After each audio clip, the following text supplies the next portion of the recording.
aquí, según yo ya la tenía. Déjenme, abro la presentación para ver si me da... Ajá. Aquí, perfecto. Si me da la opción de compartirla con ustedes. Y nos vamos a pantalla completa. Aquí.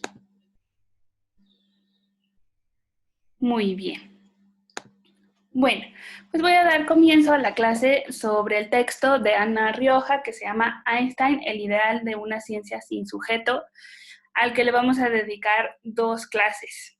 Entonces, hasta donde lleguemos hoy, ahí me quedo y después la próxima semana terminamos con los puntos que queden pendientes. Esta es una fotografía de la autora. Que se ve que no le gustan mucho las fotos porque cuesta trabajo encontrar una fotografía, incluso en su perfil de la universidad no tiene foto. Y les voy a leer los títulos de algunos de sus libros. Antes de que se conectaran todos, comentábamos que escribió sobre las teorías del universo, desde los pitagóricos hasta la Estación Espacial Hubble. Esos son 3 volúmenes dedicados a la filosofía de la naturaleza. También tiene un libro que se llama Galileo en el infierno, un diálogo con Feyerabend.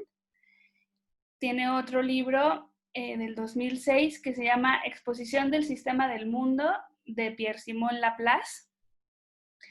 Tiene otro libro del 2009 que se llama Sobre el movimiento, en George Berkeley. Y en 1991, o sea, antes de todos esos, había escrito un libro que se llama El mundo o el tratado de la luz.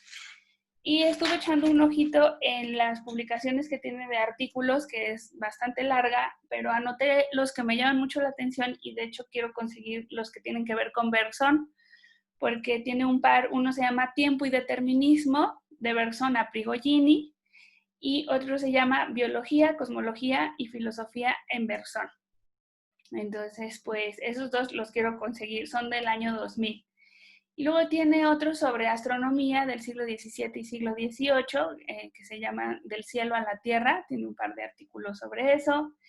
Tiene otro que se llama Los orígenes del principio de indeterminación. Es historiadora, pero historiadora filosófica de la ciencia, ¿no? Y va viendo en qué momento empieza el indeterminismo, conoce muy bien los sistemas del mundo que propusieron distintos filósofos naturales. Y bueno, tiene otro artículo que se llama El orden implicado de David Bohm versus el orden cartesiano. De esto sí sé que David Bohm, por ejemplo, pensaba, es un físico cuántico, pero no es tan famoso como Bohr o como Heisenberg o como Schrödinger, porque después de haber ejercido profesionalmente su carrera de físico cuántico, se fue a la India y tuvo unas conversaciones con Krishnamurti acerca de el concepto de tiempo, que tiene un libro de esas conversaciones que se llama El fin del mundo, perdón, El fin del tiempo. Me distraje porque estoy admitiendo a más participantes en la conferencia. Bueno, total, que esas son las publicaciones de Ana Rioja y que la de David Bohm también se me antoja muchísimo. Y lo que dice Bohm es que hay un orden, no lo llama divino, pero sí es una idea muy metafísica y muy espiritual respecto a que todo está organizado casi como fractales y que la organización del universo se puede ver en nuestras células y que como que a cada nivel de la materia es una manifestación del orden implicado. Entonces, bueno, pues esos son los temas que conoce muy bien Ana Rioja. Y respecto a Kant, tiene, por ejemplo, un artículo que se llama Kant y la verdadera evaluación de las fuerzas vivas, y otro que es el que les comentaba del éter, que se llama Kant y el espacio imaginado. Y bueno, tiene otro sobre Leibniz, en fin, estos son como los temas que maneja la autora que estamos viendo el día de hoy. Para empezar la clase sobre el texto que ustedes leyeron, me gustaría que platicáramos un poquito sobre el título. El título del artículo es Einstein, ideal de una ciencia sin sujeto. Entonces, les pregunto, ¿ese es el ideal de Einstein? No. No, doctora. No, creo que no. Ok, ¿quién dijo creo que no para que hable? Yo, Irving. Ok, Irving, dinos por qué no. Porque aunque en varias partes del artículo, sobre todo en la primera mitad, lo señala como un racionalista y así inclusive Einstein se definió lo cierto, racionalista en un sentido muy puro, ¿no? Lo cierto es que lo que va haciendo Ana Rioja es explicando que Einstein siempre consideró la acción humana sobre la ciencia, sobre todo porque la razón es la que ordena las experiencias sensoriales y Einstein nunca en sí, en su pensamiento, nunca consideró una ciencia que pudiera estar libre de sujeto, una ciencia totalmente objetiva. Y de hecho, en su definición de ciencia, que yo la recuperé, me acordé mucho de nuestra primera clase del curso de quinto, ¿no? Que se me vino a la mente, porque da la definición de ciencia de Einstein. Y es interesante porque yo siento que es subjetiva, vaya, que considera el plano subjetivo. Sí, sí considera el papel del sujeto en la construcción del conocimiento. Así es. Así es. Entonces, como justamente nos explicaba Irving y también había notado Jaime y otros compañeros, pues ya desde la segunda página, Ana Rioja nos comenta que hay fundadas razones para poner en duda que el gran defensor de la interpretación realista de la mecánica cuántica, es decir, Einstein, aspirara a un ideal de ciencia sin sujeto. Entonces, mi primer comentario de este artículo es que hubiera quedado mucho mejor si hubiera puesto signos de interrogación al título. Yo creo que se debería llamar Einstein ideal de ciencia sin sujeto, ¿no? O sea, porque justo lo que está haciendo Ana Rioja es poner en duda o cuestionar esta idea que se tiene de Einstein y la mecánica cuántica como una necesidad de una ciencia objetiva. Entonces, lo que vamos a ver a continuación es por qué se tiene esta idea de que Einstein buscaba una ciencia objetiva y después vamos a ver por qué sí le da un papel al sujeto. De eso se va a tratar la clase de hoy. Muy bien. Entonces, vamos a empezar hablando de la polémica. Permítanme un momentito porque dicen que hay bueno, me están poniendo letreros de que hay algunos alumnos con problemas técnicos. De todas maneras, se está grabando la clase y luego la subo a Classroom por si se perdieron algún pedacito. Bueno, esta diapositiva que preparé sobre la polémica entre Einstein y Bohr, a propósito, la pongo en el orden que hemos venido manejando en el curso sobre el realismo y el antirrealismo. En la línea que hicimos en la clase de hacking, en el lado izquierdo teníamos a los más realistas y en el lado derecho a los más idealistas o subjetivos, mientras que en el lado izquierdo estarían los objetivos. Hasta la izquierda, hasta la izquierda, hasta la izquierda tendríamos a Bunge, que también es mencionado en este artículo por haber cometido la falacia del espantapájaros o de dibujar a un enemigo demasiado débil. Lo que dijo Bunge respecto a Bohr y Heisenberg, que eran los defensores de la Escuela de Copenhague en mecánica cuántica, es que, según Bohr y Heisenberg, los estados de ánimo del observador afectaban al sistema cuántico. Esa es una exageración de Bunge. No están hablando de los estados de ánimo, están hablando de los aparatos de medición.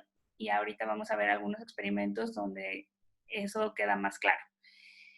Y lo que buscaba Einstein, ciertamente, es que los objetos cuánticos tuvieran propiedades que fueran independientes de que nosotros las midiéramos o no. En este sentido, se parece a la postura realista, porque sí piensa que la física estudia una realidad que existe de manera independiente al sujeto que la puede conocer y que la materia tiene sus propiedades aunque nosotros no podamos conocerlas. El hecho de que no las podamos conocer es una incapacidad humana, pero no debemos decir que por eso no existen las propiedades. Por otro lado, y en una actitud completamente opuesta, Niels Bohr sí dice que solamente vamos a considerar real o solamente nos vamos a comprometer con lo que hayamos medido y que aquellas cosas que no midamos, entonces vamos a decir que no nos importa si existen o que no sabemos si existen o directamente que no existen. Esto queda un poquito más claro con algunos experimentos que vamos a comentar a continuación. El primero que les quiero comentar es experimentos y publicaciones en donde se ve este debate entre Einstein y la Escuela de Copenhague. El primer artículo que quiero comentar con ustedes es conocido como EPR y PR, que lleva las siglas de Einstein, Podolsky y Rosen.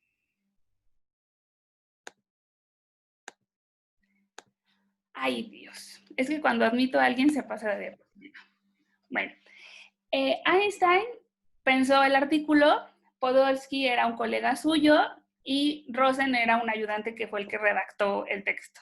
Entonces sale como en autoría de los tres autores, pero bueno, no fue el mismo papel el que jugaron los tres.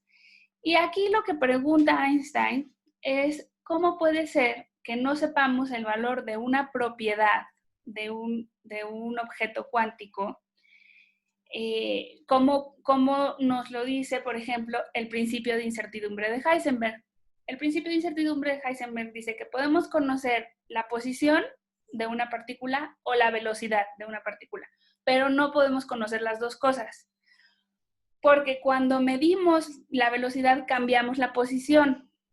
O sea, tiene razón Bohr en el sentido de que al manipular los objetos cuánticos los movemos, los alteramos, y entonces no podemos conocer todas las propiedades que tenía antes de interactuar con nosotros. Y eso a Einstein le parece que es muestra de que la mecánica cuántica es una teoría que está mal hecha, que hay que mejorarla y que está incompleta porque no nos permite obtener toda la información, pero que si la seguimos mejorando y conseguimos hacer una teoría mejor, sí vamos a poder determinar todas las propiedades de un objeto cuántico. Bueno, esto también quisiera como seguirlo aclarando utilizando un experimento cuántico que es el siguiente. Se llama experimento de Stern-Gerlach, que es el nombre del aparato medidor que contiene a dos magnetos, dos imanes, uno de polaridad norte y otro de polaridad sur, que están aquí representados en color azul y rojo. Y a través de esos imanes se hace pasar un flujo de partículas cuánticas. Podemos pensar en un láser que está lanzando fotones, podemos pensar en una pistola de electrones. En general lo que se usa es como un horno que está aquí representado en naranja, que calienta partículas y las lanza hacia los imanes. Y dependiendo de si vamos a pensar que son electrones y que están girando hacia la derecha o hacia la izquierda. Eso se ve en física con la regla de la mano derecha. Si están girando así como estoy cerrando yo mis dedos, entonces se dice que el spin va hacia arriba, como el dedo pulgar, y si giran en la otra dirección, se dice que el spin es hacia abajo, como está mi dedo pulgar.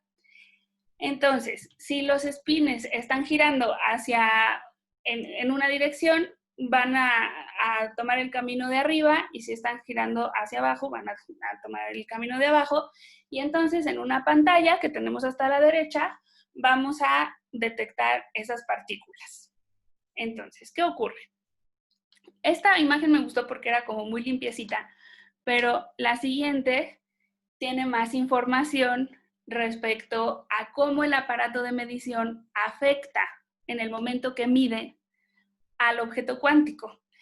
Si se fijan, déjenme ver sus caritas, porque la verdad es que sí necesitamos, cuando damos clase, me gusta mucho ver a los alumnos, entonces por eso me gusta verlos al mismo tiempo que explico. En fin, aquí del lado izquierdo podemos ver que hay espines que tienen polaridad hacia arriba y otros hacia abajo y otros en diferentes ángulos.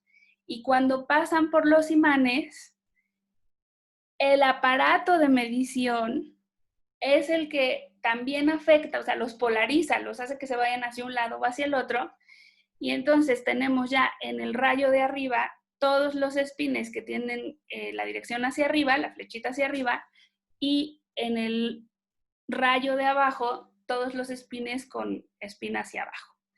Y entonces, ¿qué tenemos? Pues tenemos una respuesta, un resultado de este experimento que es estadístico y que está representado aquí por estas dos curvas, en donde nos dice la mitad de los espines se fueron hacia arriba y la mitad de los espines se fueron hacia abajo. Entonces, ante esta situación, que es exactamente la misma situación que veía Einstein, la veía Bohr en estos experimentos, hay dos maneras de interpretarlo. Lo que nos dice Bohr es, no podemos saber cuáles eran las propiedades de las partículas antes de que nosotros midiéramos. Lo único que podemos saber es cuáles son cuando ya las medimos. El observador, me refiero aquí a los imanes, no a si Bohr estaba de buen humor o de mal humor o si su abuelita le había pegado, no, todas esas cosas no son importantes. El observador, el experimentador que está midiendo con estos imanes, altera al sistema cuántico y lo único que podemos saber es estadísticamente cuántas partículas tenían hacia arriba el spin y cuántas la tenían hacia abajo. Entonces, ¿a qué le vamos a llamar propiedades? Pues a las que medimos. Y lo que esté pasando antes del aparato medidor de este lado, no nos importa, no sabemos cómo era. Einstein se siente muy incómodo con esa interpretación y dice, el hecho de que nosotros no podamos conocer lo que ocurre antes del aparato de medición, no quiere decir que no existan esas propiedades, solo quiere decir que no hemos encontrado los medios adecuados para conocerlas. En esa etapa anterior a la medición, aunque no conozcamos el estado, tiene uno y solo uno cada partícula. Pero aquí ya las cosas empiezan a poner un poco locas y Schrödinger, que estaba a veces en el equipo de Einstein y a veces en el equipo de Bohr, les pregunta a Bohr y a Heisenberg, que son los de Copenhague, que cómo podemos entonces interpretar el estado cuántico de estas partículas antes del aparato de medición. Y entonces Bohr y Heisenberg dicen, bueno, pues como si estuvieran superpuestos, o sea, está medio arriba, medio abajo, y por eso, si se fijan, aquí hay algunas bolitas que tienen como dos flechas y están unidas con otras. Entonces dice, son superposiciones, son como mezclas de los diferentes estados posibles. Y ahí es cuando famosamente Schrödinger, a ver, miren, sí sirvió mi animación. Esto es ya así como mi graduación del PowerPoint, poder poner algo que se mueva. Bueno, pues miren, así es como se representa en movimiento el experimento. O sea, pasa una partícula y finalmente se detecta solamente en uno de los dos puntos de la pantalla, pero antes de que llegue a ese punto, si se fijan aquí, como que hay dos nubecitas que representa como el estado superpuesto en el que estaba medio abajo, medio arriba y luego finalmente ya se determina o se colapsa, dicen los físicos cuánticos, ya se colapsa en un solo resultado que es el que es definido y está arriba. Bueno, entonces Schrödinger le dice a su amigo Bohr, ¿cómo puede ser posible que digas que están en una superposición? Eso es como si dijéramos que un gato que está dentro de una caja con un sistema cuántico que está como conectado a una botellita de veneno, si el spin está hacia arriba, el veneno se libera y el gato ya está muerto. Y si el spin está hacia abajo, el veneno no se libera. Y le dice a Bohr, lo que tú nos estás diciendo es que el gato está medio vivo y medio muerto. Eso no tiene sentido. Y aquí, digamos, en esta imagen, el gato muerto y el gato vivo representarían los dos puntos de la pantalla cuando ya se detecta, así abrimos la caja y vemos al gato y decimos, está muerto o está vivo. Pero Schrödinger dice, antes de que abrimos la caja, el gato tiene también un estado definido, no puede estar medio de un lado, medio del otro. Y total, que nunca se pusieron de acuerdo. Esto fue un debate muy acalorado, que duró décadas. Incluso existe la anécdota de que después de un congreso en Copenhague, pues Schrödinger regresa exhausto a su casa, le da un gripón de aquellos como los que nos dan cuando nos bajan las defensas y se acuesta a dormir y llevaba como 2 horas dormido cuando llega Bohr a tocar la puerta de su casa para seguir discutiendo porque todavía no se queda contento de las discusiones que tuvieron en el Congreso, ¿no? Entonces, bueno, pues sí, era esto como muy apasionado y así estuvo durante mucho tiempo, pero no se logra un acuerdo. Déjenme nada más regreso aquí a nuestra línea para aclarar que Einstein muere deseando que la mecánica cuántica se mejore y se complete.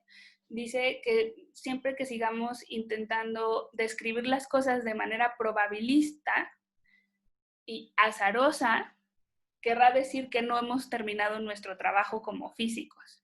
Y de allí viene la famosísima frase de que Dios no juega a los dados. Es decir, el universo no está descrito por el azar.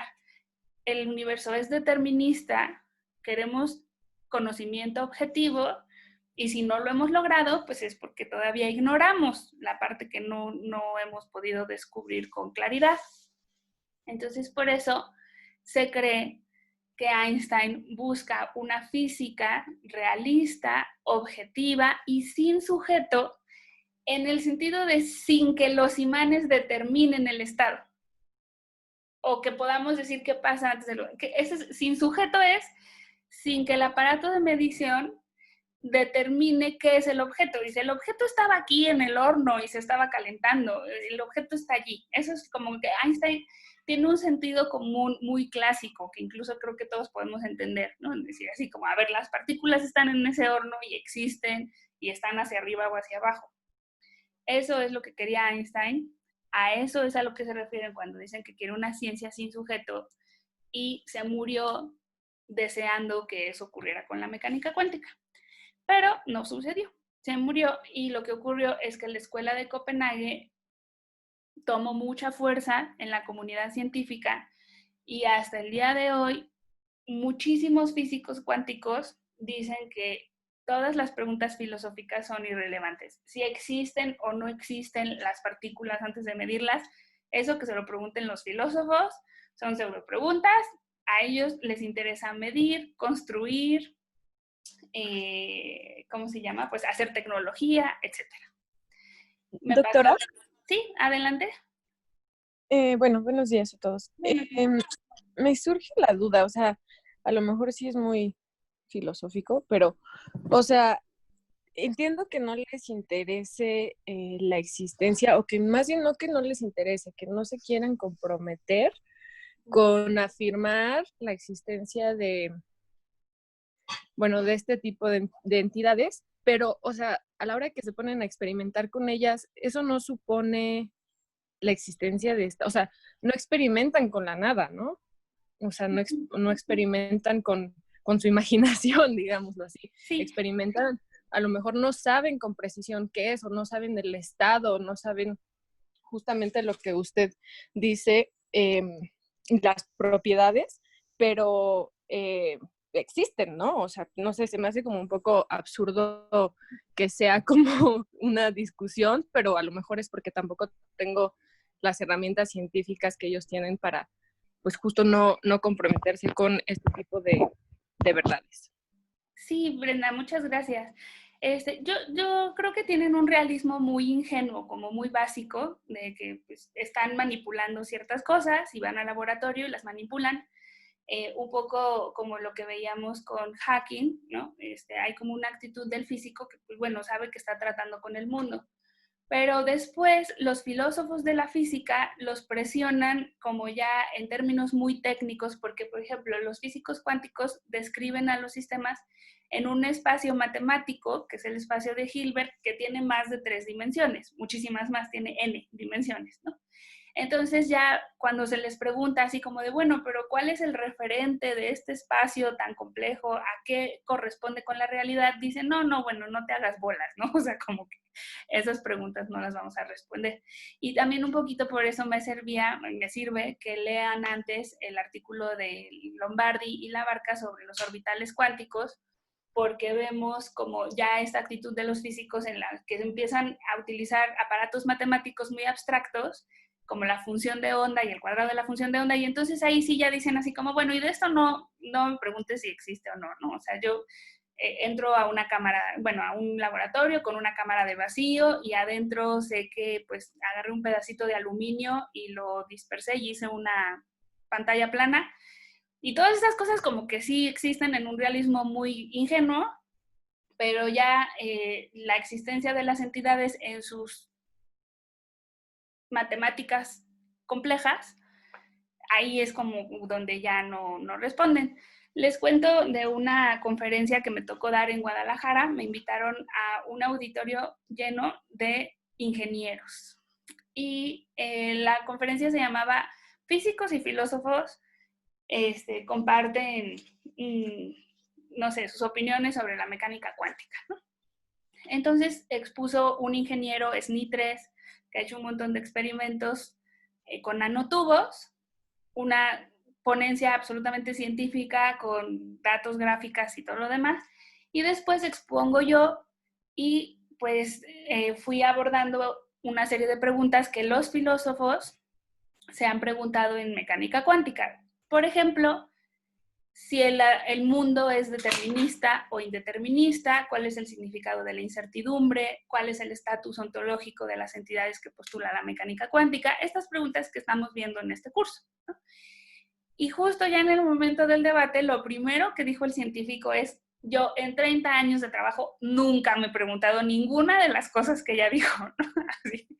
Entonces, estuvo interesante, estuvo jocoso, porque yo dije, bueno, este científico es un resultado histórico de que Bohr y Heisenberg hayan ganado el debate y en la ciencia ya no se quieran preguntar estas cosas, porque es la escuela dominante, pero es una escuela de pensamiento a la que él pertenece sin saber que pertenece a ella, ¿no?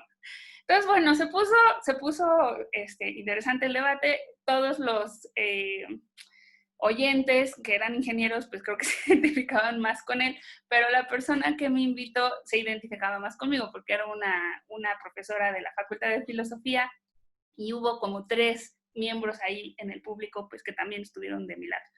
Entonces, bueno, se los cuento porque más o menos esa es la actitud que percibo en los científicos. Tampoco es que este señor sea el ejemplo de lo que piensan todos. En la UNAM hay un grupo en ciencias nucleares que está dirigido por Daniel Shevarsky o algo así, es un apellido difícil de pronunciar, pero en ese grupo, por ejemplo, se discute todos los miércoles sobre filosofía de la ciencia. También en el Instituto de Física, la doctora Ana María Cheto, que por cierto es Premio Nobel de la Paz por uso de energías atómicas, también tiene un seminario con un tesista suyo en donde se plantean problemas filosóficos y son institutos de física, ¿no? No quiero decir que todos los científicos del mundo son como este señor, pero muchos, y en general los ingenieros, pues yo creo que sí tienen esa actitud de limitar y pensar que pues, hay preguntas que no son de su competencia y ya, ¿no?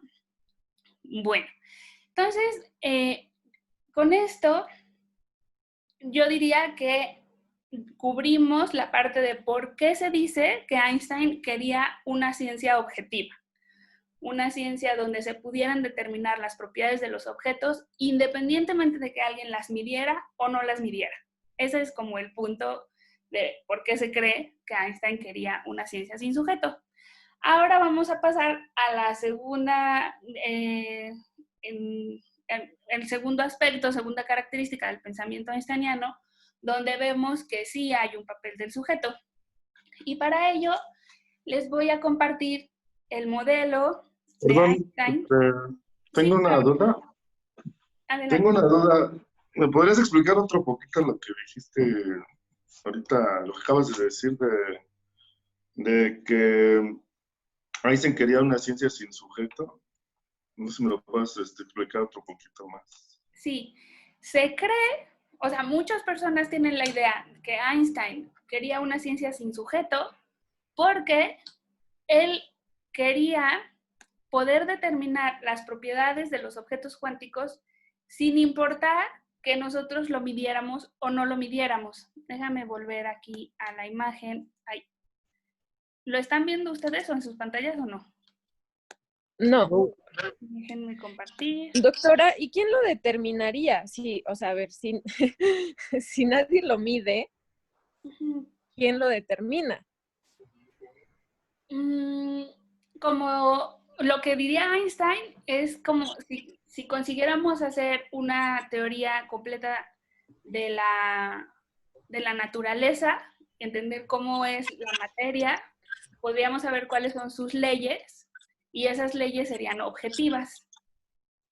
Entonces, déjame abrir aquí esta imagen para responderle a Aurien y creo que con lo que acabo de decir también respondo un poquito.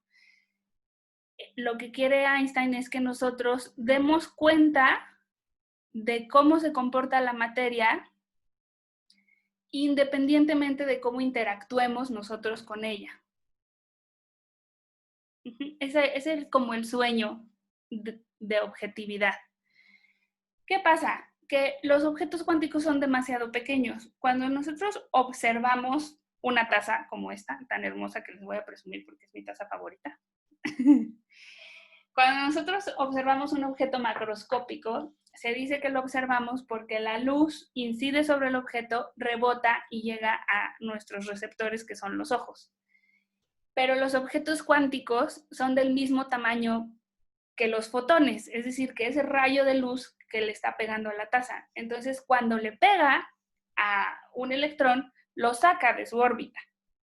Por eso es muy difícil hablar de la observación o la medición de objetos cuánticos. O sea, como que no tenemos manera de conocerlos sin alterarlos. Ese es como el quid del asunto.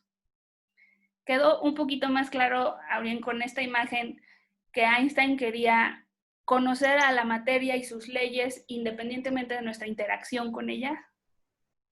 Sí, ya me quedó claro. Es la posición precisamente de los cuánticos, ¿no? Que, o sea, que dicen que no hay realidad si no se observa y que es muy difícil tratar una línea fronteriza entre lo observador y lo observado. Entonces, sí, ya me quedó claro precisamente eso. Entonces, y también, de parte ahorita me estaba acordando de Hawking, ¿no? Es la posición de Hawking también, ¿no?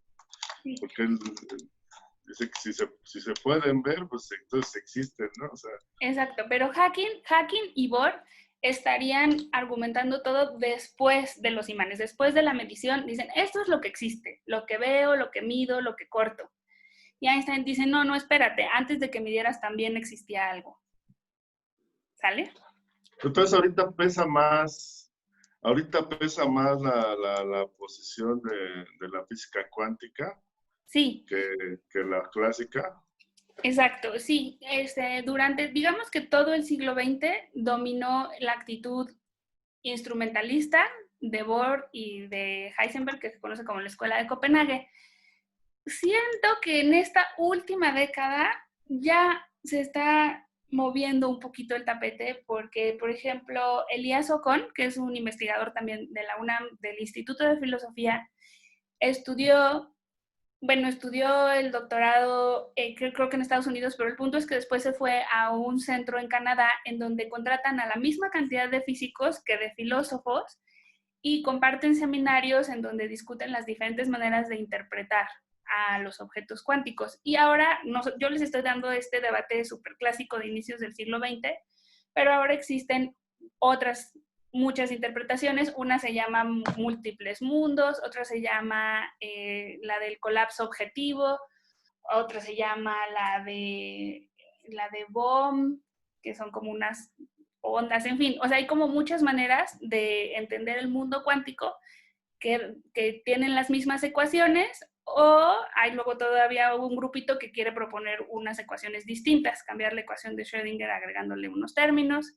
Entonces, bueno, yo les estoy dando así como donde inició el debate y hoy ya hay un poquito más de variedad y creo que ya los físicos pues también están conscientes de que existen esas variedades de interpretaciones, pero sigue siendo en toda la comunidad como de ingenieros y así, pues lo más común interpretarla como Copenhague, como probabilidades indeterminadas, ¿no? O sea, se acepta el indeterminismo, se acepta la incertidumbre de Heisenberg y se aceptan las probabilidades. Bueno, chicos, te quedan 15 minutos, que son más que suficientes, para ahora convencerlos de que para Einstein sí hay un papel del sujeto en la construcción del conocimiento. Y ya la próxima semana vamos a ver, la segunda parte de la clase va a ser por qué Ana Rioja afirma que hay una postura a priori en Einstein. Eso lo vamos a ver la próxima semana con diferentes definiciones de a priori. Y vamos a ver estas cuestiones como de los temas, los valores epistémicos que defiende Einstein y que defiende Bohr, ¿sí? Y las 4 afirmaciones del artículo de Ana Rioja. Todo eso vemos la próxima semana. Y hoy quisiera terminar la clase con un modelo de construcción de teorías que Einstein comparte con uno de sus mejores amigos en una carta por correspondencia, y que después esta carta es recuperada por un historiador que se llama Gerald Holton y que es además considerado el historiador experto en Einstein. O sea, cuando él empezó muy joven, a mediados del siglo XX, pues nadie había empezado a hacer historia de Einstein, y él conoce a la perfección todos los manuscritos, publicaciones oficiales y cartas de Albert Einstein. Entonces, Gerald Holton, en un libro que se llama La imaginación científica, recupera esta carta. Incluso, si puedo, luego busco la imagen de la carta de Einstein, que tiene esta figura que les voy a hacer aquí en el pizarrón. Primero representa al mundo o a la experiencia con esta línea horizontal y la llama E de experiencia.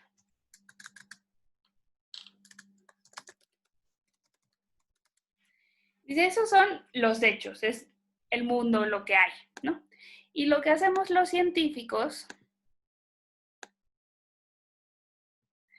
es dar un salto para construir nuestras teorías o axiomas o teorías científicas. Y el paso aquí crucial es este que se llama J. En el diagrama de Einstein está con J, que es J de jump, brinco. El brinco que se da de los datos que se toman a la construcción de las ecuaciones o de las teorías es el que contiene o el que se ve influido por las preferencias del científico. En este brinco es en donde juegan un papel las opiniones preconcebidas o temas. Gerald Holton le llamó temas que cada científico cree. Entonces, si Descartes cree que no existe el vacío, cuando construya su física, pues la va a construir pensando que no existe el vacío. Y si Newton cree que los objetos se pueden afectar a distancia, aunque no se estén tocando, pues así va a construir sus leyes. Entonces, aquí en estos temas tenemos opiniones, presuposiciones, prejuicios, preferencias. Ay, ya me quedó muy cerquita, ahorita lo muevo. ¿Qué más? Preconcepciones de cómo debe comportarse la naturaleza. Todo eso ocurre en este momento del brinco. Una vez que ya se tienen las leyes o los axiomas, se utilizan para hacer predicciones. Ay, es la curva más horrible que he visto en el universo, la voy a volver a hacer. Aquí. Última oportunidad. Así está más fácil, por cachitos. Bueno, el chiste es que se baja otra vez a la experiencia. mediante las predicciones experimentales. A esa parte Einstein le llama S en su diagrama, pero no es otra cosa que las predicciones experimentales. Y con ello volvemos a la experiencia, completando lo que Einstein denominó el ciclo EHACE, por todas las letras que utilizó para cada parte del ciclo. Entonces, ¿qué pasa cuando volvemos a utilizar nuestras ecuaciones para regresar a la experiencia? Las ponemos a prueba y vemos si las tenemos que ajustar. Y entonces estaríamos otra vez en este punto en el que la experiencia alimenta a nuestras teorías científicas, pasando por el filtro subjetivo del científico, y las corregimos, las mejoramos y ya, ¿no? Decimos, ah, bueno, mira, aquí me había faltado tomar en cuenta la fricción. Entonces agregamos aquí unas cositas en nuestros axiomas y hacemos las predicciones y ya nos salen mejor. A ver si puedo hacer algo bonito. Ah, miren, sí había flechitas. Bueno, cada vez voy aprendiendo más sobre estos pizarrones. En fin, este modelo es el modelo de Einstein para construir las teorías científicas y es en donde Ana Rioja nos dice que queda claro que Einstein está consciente de que el sujeto juega un papel cuando construye las teorías, porque el sujeto está nada más y nada menos que aquí. Voy a poner así. Ojitos. Cómo extraño mi pizarrón, pero bueno, ahí más o menos me estoy arreglando con este virtual. Ya saben que yo era así como súper fan del pizarrón. No sé cómo hay docentes que nunca lo usan. O sea, llegan, se sientan, hablan con los alumnos, leen cosas, pero no usan el pizarrón. Yo no sé qué sería de mi cine. Bueno, ahí está el sujeto. Ahí está el sujeto y ahí es en donde Ana Rioja nos dice, aquella persona que se haya quedado con la idea de que de que Einstein creía en una ciencia sin sujeto, no conoce este modelo que está en la carta a Solveig, me parece, ahorita déjenme, les busco el dato. Bueno, como vamos a dedicar 2 semanas a esta clase, la próxima semana empezamos justo con la imagen de la carta de Einstein a su amigo y ya les doy la fecha y el nombre del amigo.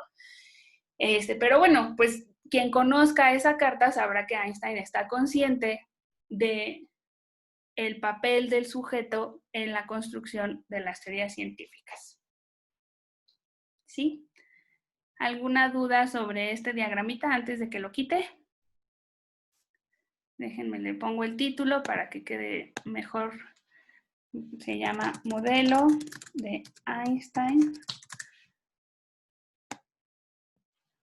sobre construcción de teorías. Construcción o de la construcción de teorías científicas.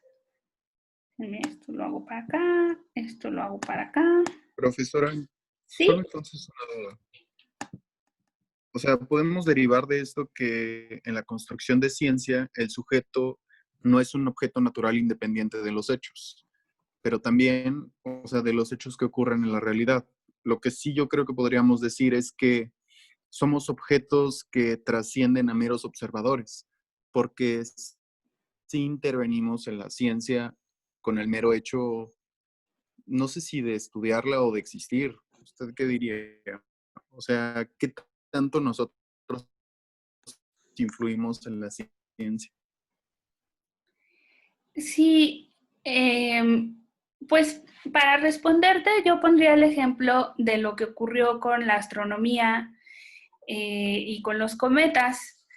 Aquellos europeos que estaban comprometidos con una idea metafísica de que el cielo se comportaba como los dioses y que por tanto solo debía describir órbitas perfectamente circulares, me estoy refiriendo por ejemplo a Platón, ellos observaron solamente objetos que describieran órbitas circulares y no son muy conocidos por haber observado a los cometas. En cambio, los chinos, en esa misma época, ya habían hecho observaciones de cometas porque no tenían como el prejuicio o el compromiso metafísico con que las trayectorias tendrían que ser solo de una manera, ¿no? Entonces, lo que yo te diría es que desde un punto de vista casi kantiano, o sea, como que tenemos un filtro y nuestros conceptos y nuestras categorías filtran lo que somos capaces de entender y de acomodar en el conocimiento que nos hace sentido, dado lo que ya aceptamos o lo que ya creemos, ¿no? En ese sentido sí influimos en cómo se va construyendo la ciencia. Ahora, eso, si seguimos siendo muy kantianos, no podría negar de todas maneras que existe un noumeno y que independientemente de cómo sean los fenómenos para mí, pues hay un noumeno ahí, ¿no? Pero pues, ¿de qué sirve que esté allí si nadie lo percibe? Perfecto. Muchas gracias. Gracias a ti. Bueno, voy a dejar de compartir el diagrama, ya lo vieron, ya le tomaron foto y todo lo que necesitan hacer con él. ¿Sí? Muy bien. Bueno, entonces ya lo vamos a quitar.